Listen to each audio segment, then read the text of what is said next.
Distinguished ladies and gentlemen, welcome to executive interview number 2, the second discussion under today's order of business. The theme of the session is policy framework and smart regulation to attain conducive environment for African air transport growth and sustainability. Before I start, just to mention a couple of announcements. Our Francophone audience, please use the French streaming. You can access this from the link that is provided at the bottom of the description of the video. So on your conference application, the video stream, there is a description, and on the description, there is a link on how to access the video, the audio stream of French language. We have the order of business in both French and English. And the instructions on how to proceed are on the chat box. In case of any inquiries, please send an email to afra@afra.org and our technical team will be happy to assist. Joining me on stage today, we have 2 guests who will be, we have one guest from ICAO who will be taking the interview, the conversation with Angeline Afkak, who's going to moderate for us the session. Our guest on stage is Adiron Alberto, Regional Officer, Air Transport and Technical Assistance at the ICAO Eastern and Southern African Office.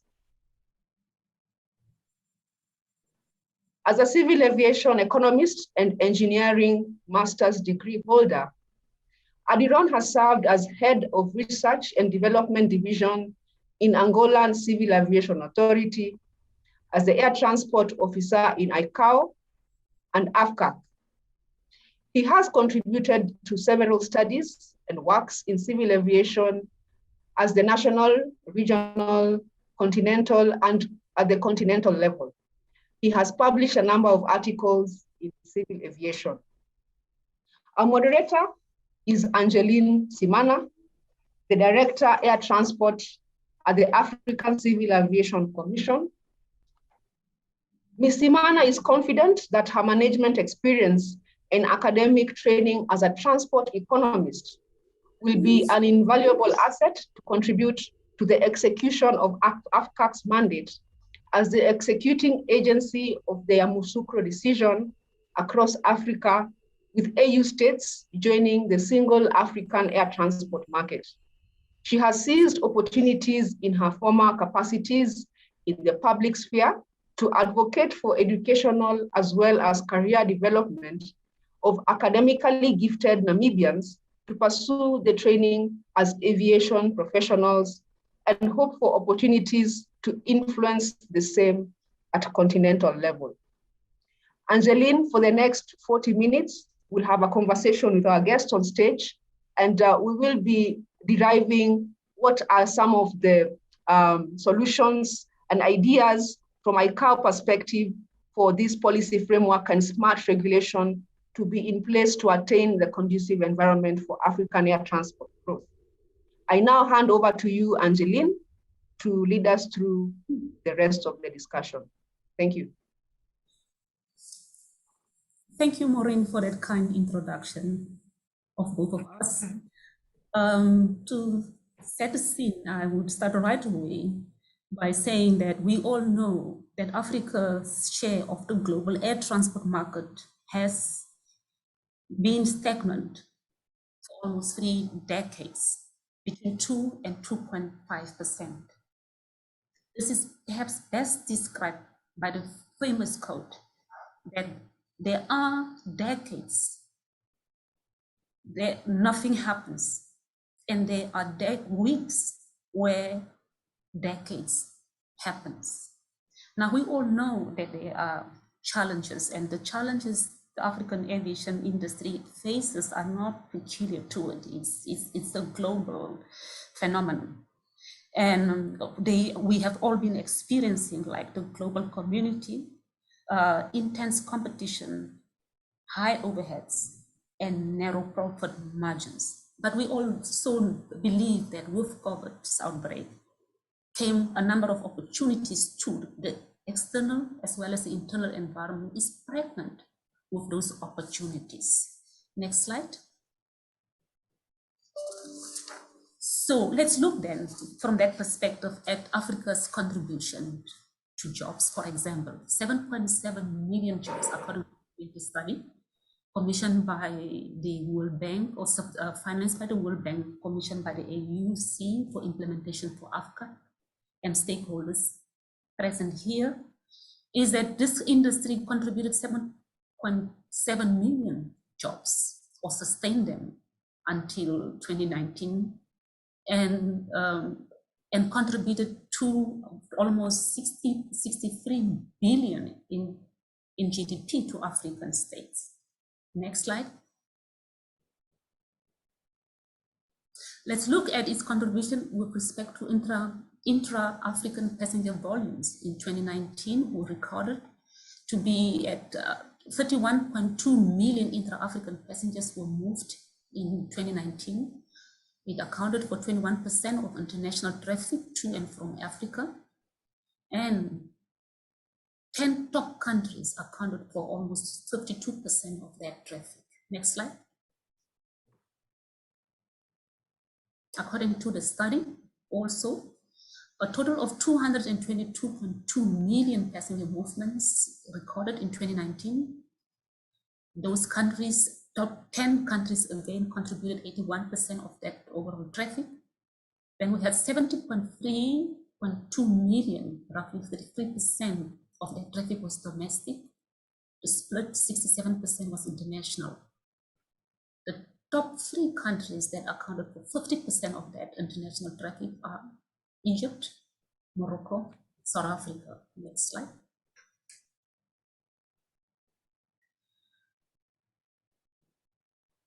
Now, we all know that we are saying something has to be different. This decade, either we do what we couldn't do for 3 decades, using weeks to achieve that. And to do that, we all know that our hopes are anchored around 2-3 projects that are critical, supported by the AUC for its Agenda 2063, which is the SAATM, the Single African Air Transport Market, the African Continental Free Trade Agreement, the Free Movement Protocol of the AUC as Agenda AU Agenda 2063 projects. We know also, as is from the study, that out of 607 buses reviewed, only 234, which is 30%, were widely compliant, and 372, according to the study, 61% were non-compliant. We know that there are few countries, Cape Verde, Mozambique, Senegal, Cameroon, Mali, for example, which recorded the most compliant bus exchanges in terms of traffic right with other states.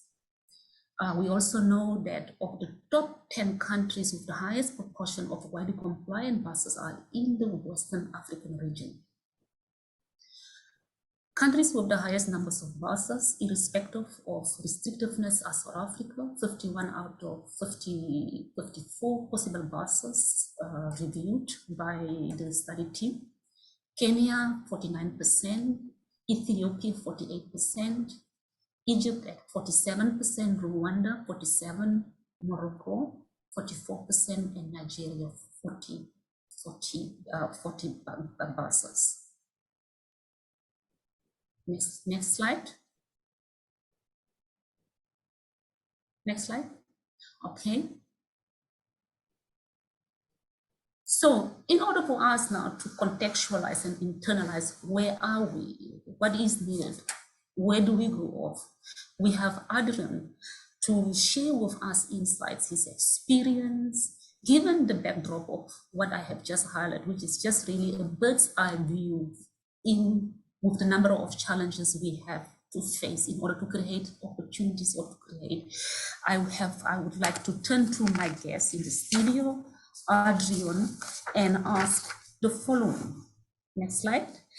Adrian, with the 5 million jobs and 32 million contribution to GDP set to be at risk due to COVID, How do you believe we could build back better together? I would therefore like to ask you the first question. African airlines industry, as you can see, is facing several challenges due to the delay by a number of states to policy framework and smart regulation. How can these challenges be resolved? Adrian?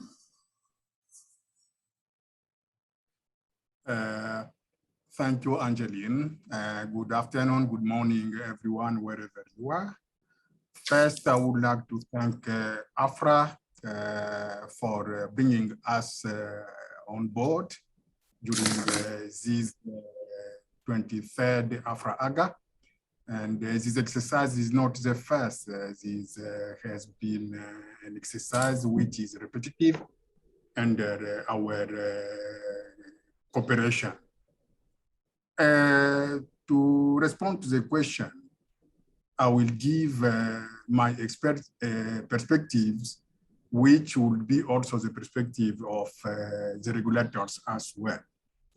These challenges could be resolved in aligning state policy and regulatory practices with ICAO guidelines on air transport policies and regulations, which give due regard to issues such as, we'll start from the first, which we have considered. It is market access. The market access covers the exchange of commercial rights, primarily beyond third and fourth freedoms, more flexibility for all cargo services, liberalization of auxiliary services such as ground handling, regional or plurilateral approaches, prospects for multilateralism, airline capacity, and airport access issues, including slot allocation and night flight restriction. Recently, the industry is experiencing public health restrictions due to COVID-19 pandemic. And on these, yesterday, all the speakers during the opening ceremony have put an emphasis on these difficulties which airlines are experiencing during this time of restart and recovery of the air transport industry. On this, the ministerial declaration of the ICAO high-level conference on COVID-19 provides fertile ground to assist in building transport back better for sustainability and future pandemic resilience. And other key priorities aimed at accelerating air tourism and trade recovery and reconnecting the world. The second is the air carrier ownership and control, which consists in adapting the industry to an ever more global and competitive economic environment. On this, Africa is progressing with the establishment of strategic partnerships. In other regions, considerable progress has been achieved in adopting agreements in liberalizing air carrier ownership and control among their respective members, including permitting cross-border investments and airline mergers. But be careful. Following steps of other regions is not the only solution. Each state or region may choose its own path and pace in the liberalization of air carrier ownership and control. And that safety and security remain of paramount importance in any regulatory change. This had been indicated by the Secretary General of AFCAC in his keynote speech yesterday. Due consideration should also be given to the interest of all stakeholders, including that of labor. States have used various means in the liberalization of air carrier ownership and control, including unilateral, bilateral, regional, plurilateral, and multilateral approaches. The third we were considering is consumer protection. This covers issues relating to consumer protection, air passenger rights, freight forwarder rights, related regulatory approaches, and industry practices, including condition of carriage, industry commitments, and airline insolvency. Airline pricing transparency and compatibility or harmonization of regulatory approaches. The fourth one is fair competition, covers issues relating to avoidance of unfair competitive practices, impact of industry consolidation and concentration, the effect of economic regulatory frameworks on the airline industry, and compatibility or harmonization in application of competition laws or rules. The fifth one is safeguard measures. Wherever there is competition, there should be safeguard measures. This covers issues relating to sustainable and effective participation of all states. This case of SAATM, assurance of services, and avoidance of unilateral actions impinging on air transport. And the last one we are considering is taxation and other levies on international air transport. This addresses issues relating to taxes, charges, surcharges, and fees imposed on civil aviation. The impact of taxation or non-aviation related levies on the development of air transport and their implication in sustainable development of air transport. So on those are few items we have selected in order to have the air transport in the region being performed or doing its business in the adequate environmental, in adequate policy framework and smart regulation. Thank you. Thank you for that detailed, elaborate response.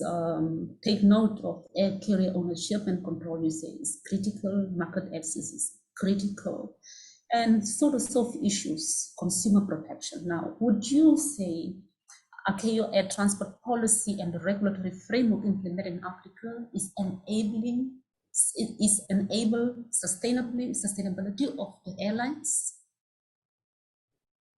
Alberto? Will you say yes, and how? Yes. And how? Let me start from yes, because you have asked two questions.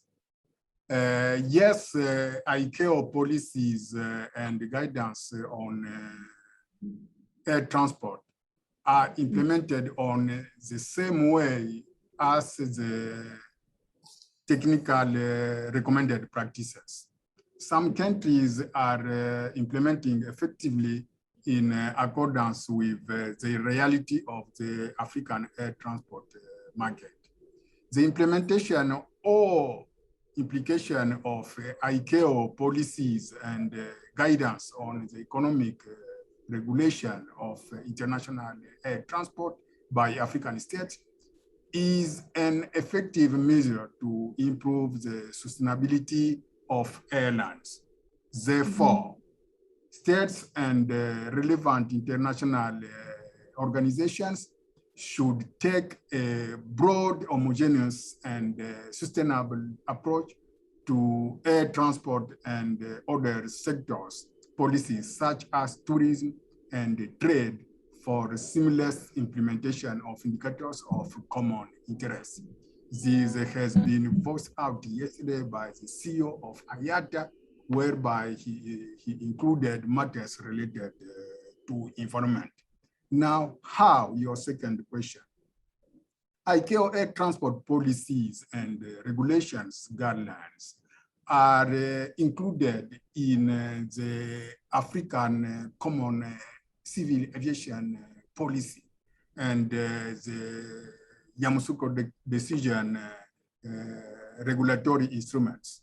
In addition, they just finalized the African Civil Aviation Commission 10-year strategic plan is featuring with ICAO provisions on sustainability of air transport. The recommended way forward is all African states to domesticate African civil aviation policy and full implementation of the single African air transport market. This is the way we should follow. Okay, as you just mentioned, there are clearly some states that are lagging behind. What should be done to encourage states to implement these regulations that you referred to, especially with the need to support the ongoing experience post-COVID recovery, COVID recovery of the industry? This should be done not only for the recovery, the momentum should continue beyond. As I just mentioned, ICAO noticed that required core steps were included in the African Civil Aviation Commission 10-year strategic plan, which includes the development of operational procedures of air transport regulatory instruments for the Yamoussoukro decision. This will boost the effective implementation of policy and regulatory instruments under the African civil aviation policy and the single African air transport market, and make air transport policies and regulations in African states smarter. The industry efforts translated into advocacy conducted by AFRA, Council, ACI, and IATA are supplementary to actions taken by regulators. All these efforts combined together will assist in attaining a conducive environment for African air transport market. The matter is, it is not stand alone to one organization. We should put our efforts all together in order to recover quickly from the damages being caused to industry by the COVID-19 and proceed forward together. Thank you. Thank you, Alberto. Yeah, I agree. All hands should be on the deck. We should work across the aisle. Now, my next question then would be, as a follow-up, should you not mind, provide us with some insights in few words on how states can mitigate the impediments that they are currently facing in establishing the conducive environment that you are referring to on the in Africa. The impediment for states is the impediment of airlines as well, because as we are talking about now, that smart regulation and smart policy will help airline to develop sustainably. Many impediments are perfectly known, while others are still emerging. Impediments are classified into two: physical and non-physical. Most of them are related to air transport facilitation. There is another impediment that African airlines, which are affecting African airlines' performance, is the fund transfer. Therefore, states should avoid adopting unilateral and extraterritorial measures that may affect the orderly, sustainable, and harmonious development of international air transport. In this case here, we're talking specifically to African air transport, and to ensure that domestic policies and legislation are not applied to international air transport without taking due account of the special nature of air transport. This is what could be done. I am coming back again where I started, is that every impediment in the regulatory and policy framework will lead to the less competitiveness of African airlines. Okay, okay, now throughout this debate, we lost sight of cross-border investments and the air transport supply chain. What are your views on this? Yes, more states are willing to liberalize and adopt a flexible approach. The signature of the solemn commitment for the establishment of the single African air transport market adopted by heads of state and government, it is fundamental. There is a mild progress in Africa on cross-border investments, as we notice a start of airlines consolidation with strategic partners. ICAO congratulates AFRA, Kenya Airways, and Lufthansa Consulting for recently organizing a successful workshop on airline consolidation, with which outcomes provided the way forward to the continent. The implementation of these outcomes may lead towards the development of intra-Africa framework of arrangements in liberalizing air carrier ownership and control among airlines, including strengthening cross-border investment and airline measures. Cross-border investments should not be limited to airlines only. The outcome of the third ICAO World Aviation Forum recommended that cross-border investment include the entire aviation sector. Let it be the industry, let it be the regulatory agencies. With regard to supply chain, the entire world recognized the relevance of air cargo services in the global economy. States should give due regard to the distinct features of air cargo services when exchanging market access rights in the framework of service agreements, and grant appropriate rights and operational flexibility so as to promote the development of air cargo services, including those enabling e-commerce. We have seen during the lockdown how e-commerce has contributed to the bien-être of the population worldwide. While soon after COVID-19 breakout, passenger services mainly focused on humanitarian flights and the repatriation of citizens to their respective place of residence. We have seen that air cargo services played a key role by allowing for the global distribution of critical medical supplies and keeping the supply chain alive. As we are meeting today, air cargo services are hardly involved in resolving the semiconductor crunch that all sectors of the economy are experiencing.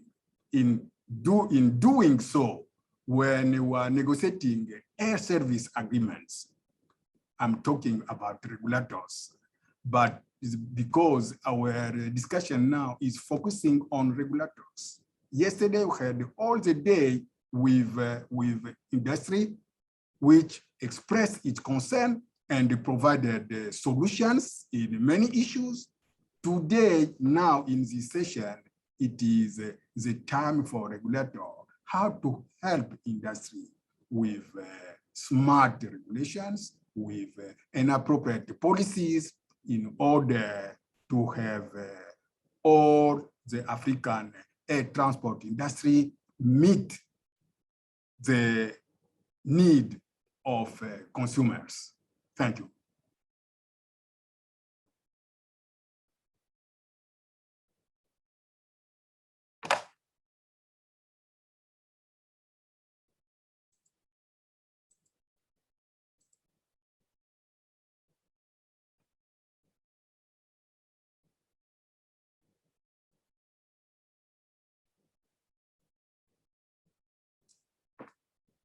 Sorry, I have no sound here. Adiron, I can hear you. Perhaps we have lost Angeline. I was muted. I was muted. I'm sorry. No, I just, as a final, I just told, I was just saying that we have actually come to the end of our question and answer session, but I would want to follow up on something that APKEO Secretary General said on Monday that really struck a chord with me.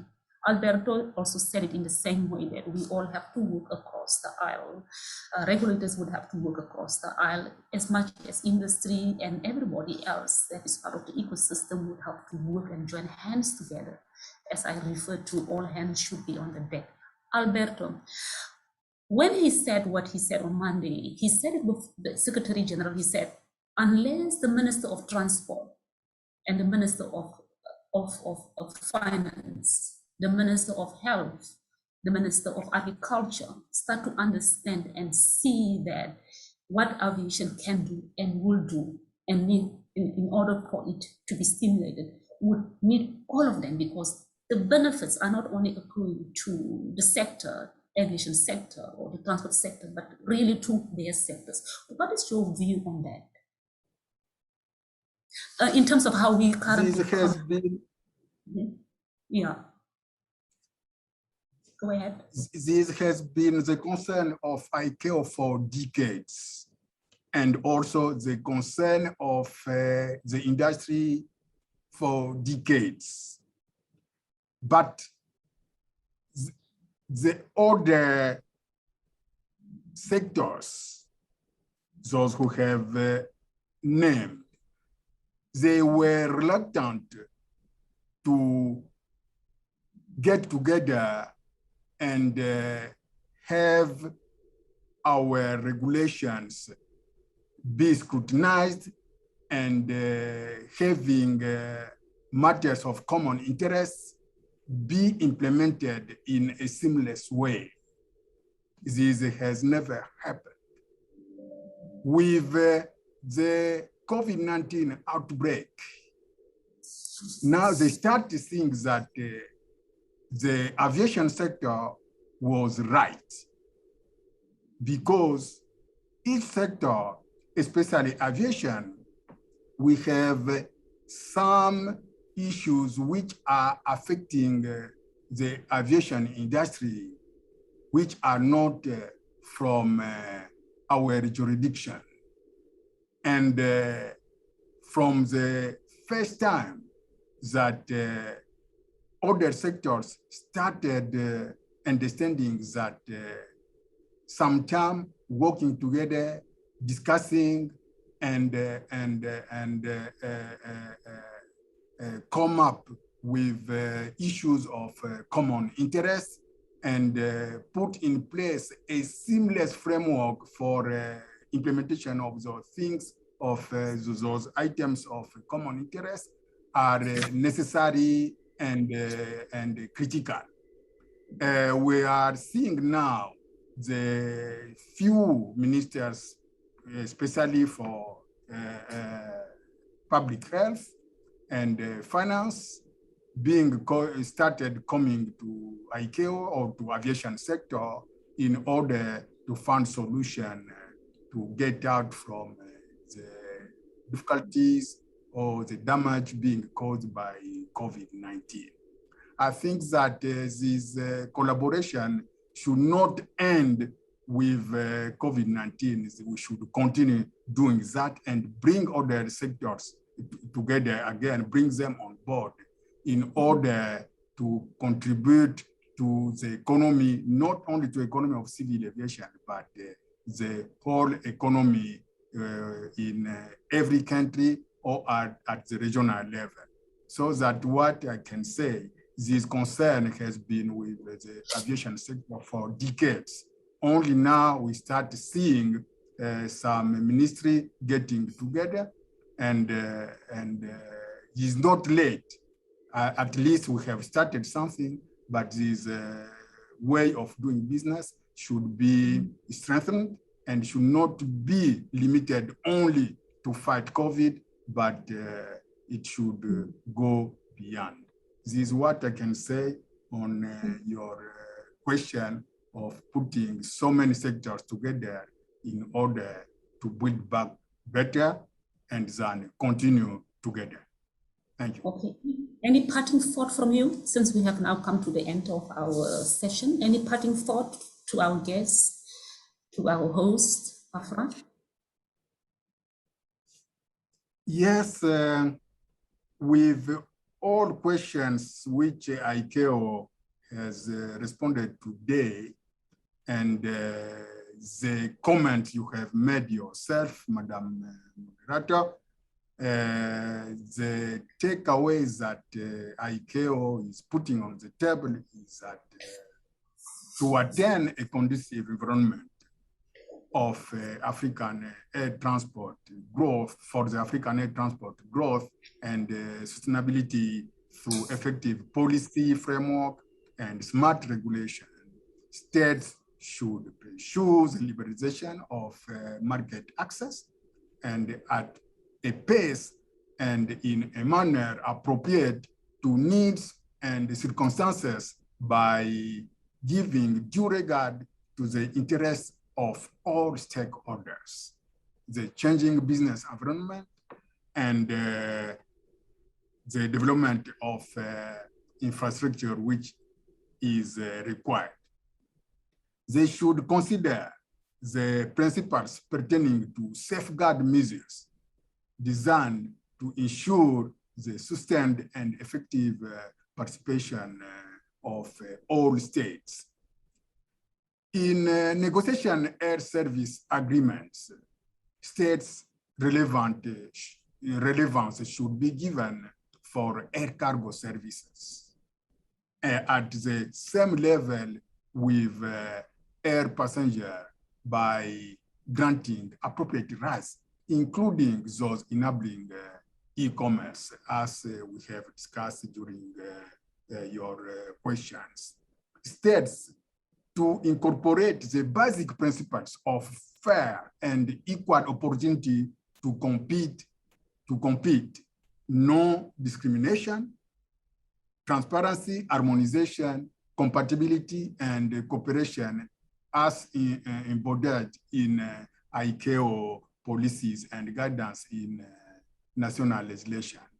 rules and regulations and in air services agreements. States are encouraged to follow ICAO policies on charges and taxation in the field of international air transport and avoid imposing discriminatory taxes on international aviation, to adopt the principles of non-discrimination, cost-relatedness, transparency, and consultation. Africa may develop an intra-Africa framework on ownership and control and cross-border investments in the civil aviation sector, as we started seeing in the air transport industry with the strategic partnerships which are coming up, and the step that AFRA is taking now in looking at matters related to airlines consolidation. This is what I can summarize, taking into account your questions and the response which have been provided by ICAO. Beautiful, wonderful. Thank you so much, Alberto. We have come to the end of this session. Very eloquently rendition of what we ought to do. We all share in your enthusiasm and optimism that there is opportunity that we can now, going forward, achieve in weeks what we could not achieve in decades. Thank you so much, and thank you so much for the host. Maureen, over back to you. Thank you. Thank you very much, Angeline, and thank you to Adiron for this very enlightening discussion. And we unfortunately are not able to take much questions from the floor due to the time constraints. And we keep our lines open for those who wish to get more insights or ask any more questions. We are happy to respond. Please send an email to afra@afra.org, and we will be happy to come back to you. We have our next session. Our panelists are on board. They are waiting for us to take off, and we have a very exciting panel on the theme cost competitiveness of the airline industry. And we have discussed various elements for the recovery. However, airlines need to become competitive. And this panel will be discussing how they view and what is their perspective on what airlines should do for them to become more competitive. Let us join the panelists at the next session, and we look forward to a very fruitful and insightful discussion. Please go to your session list of sessions and click on panel 2. Panel 2 and panel 1 have been swapped because some of the panelists are located in New York, where the time zone constraints could not enable them to be with us at a very suitable time. So we are starting with panel 2, and after panel 2, we shall have a break and then go to panel 1. Thank you, and see you at the other side. Okay, sure.